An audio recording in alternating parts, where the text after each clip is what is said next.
मयंक एक multinational company में branch manager की जॉब करता था। एक दिन मयंक को ऑफिस से घर जाने के लिए लेट हो गया था। सर्दी की मौसम होने के कारण रात भी जल्दी हो गई थी। ठंड भी बहुत शुरू हो चुकी थी। रास्ते में चलते चलते मयंक को अचानक एक आवाज सुनाई दी, रुक जाओ।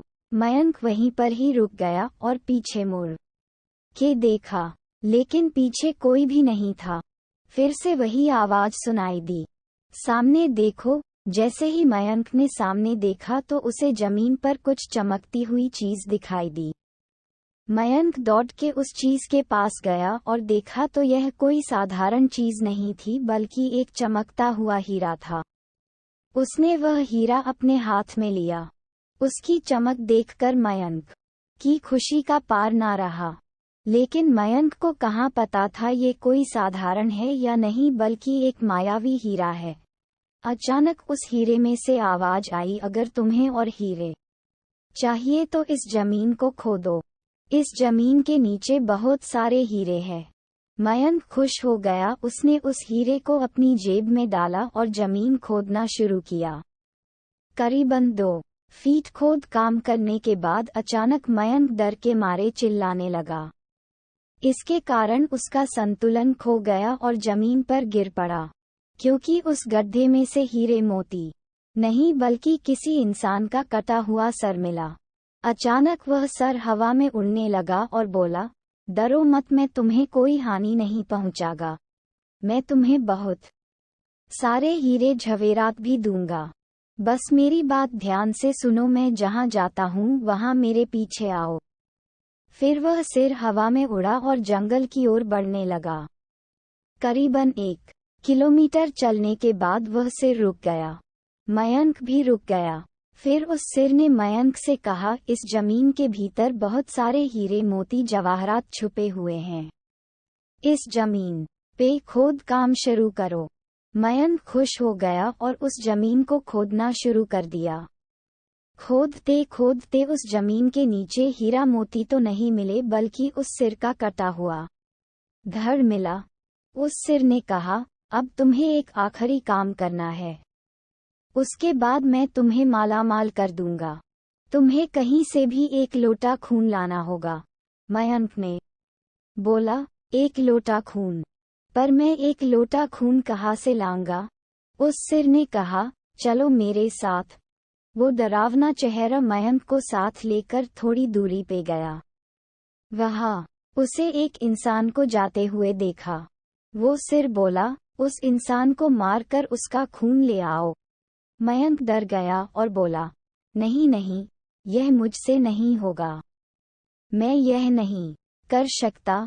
अगर तुमने ये काम नहीं किया तो मैं तुझे बहुत बड़ी मुसीबत में डाल दूंगा।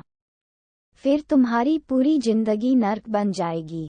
मयंक ने हाथ जोड़कर उसे कहा, मुझे माफ कर दो। अगर मैंने उसे मार तो मुझे पुलिस गिरफ्तार कर देगी और मुझे जेल जाना पड़ेगा। उस सिर ने अपने तंत्र मंत्र की शक्ति से एक छुरी और लोटा प्रकट किया और गुस्से से बोला, अगर तुम मेरा ये काम नहीं करोगे तो मैं तुम्हारे पूरे परिवार को मौत के गाढ़ उतार दूंगा। मयंक ने मजबूरी में आकर उस आदमी को मार डाला और उसका खून लेकर उस सिर के पास गया। वो सिर खून को देखकर बहुत खुश हुआ और बोला, ये खून मेरे शरीर पे डाल दे।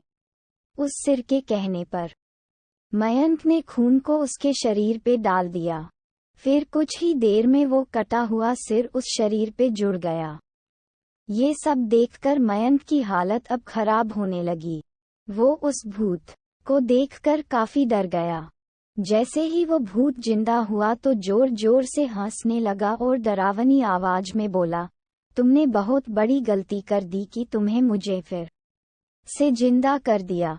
अब मैं सिर्फ तुम्हें ही नहीं बल्कि इस पूरे शहर को मौत के गाढ़ उतार दूंगा। डर के मारे मयंक के मुंह से आवाज भी नहीं निकल रही थी। वो अपने जान बचाने के लिए वहां से दौड़ा, लेकिन उस भूत ने छलांग लगाकर मयंक को जमीन पे गिरा दिया और बोला, मुझे बहुत भूख लगी है, अब मैं तुम्हारा मांस खाऊंगा। जैसे ही उस भूत ने मांस खाने के लिए आगे बढ़ा कि तुरंत ही उसका सिर धड़ से अलग हो गया। मयंक समझ नहीं पाया कि आखिर यह चमत्कार हुआ कैसे। जब मयंक ने पीछे मुड़कर देखा तो एक अघोरी बाबा खड़े थे। उस अघोरी बाबा ने कहा, जब तुम उस आदमी को मारकर उसका खून ले जा रहे थे तभी मैंने देख लिया था और समझ गया कि कुछ तो बुरा होने वाला है, इसीलिए मैं तुम्हारे पीछे पीछे यहाँ तक चला आया और मैंने अपनी मंत्र की शक्ति से उस भूत को फिर से मार दिया। अब तुम निश्चित होकर अपने घर जाओ, अब तुम पर कोई खतरा नहीं है। आज भी मयंक उस बात को याद करता है तो उसकी रूह तक कांपने लगती है। दोस्तों, आपको ये कहानी कैसी लगी? प्लीज़ हमें कमेंट करके ज़रूर बताएं।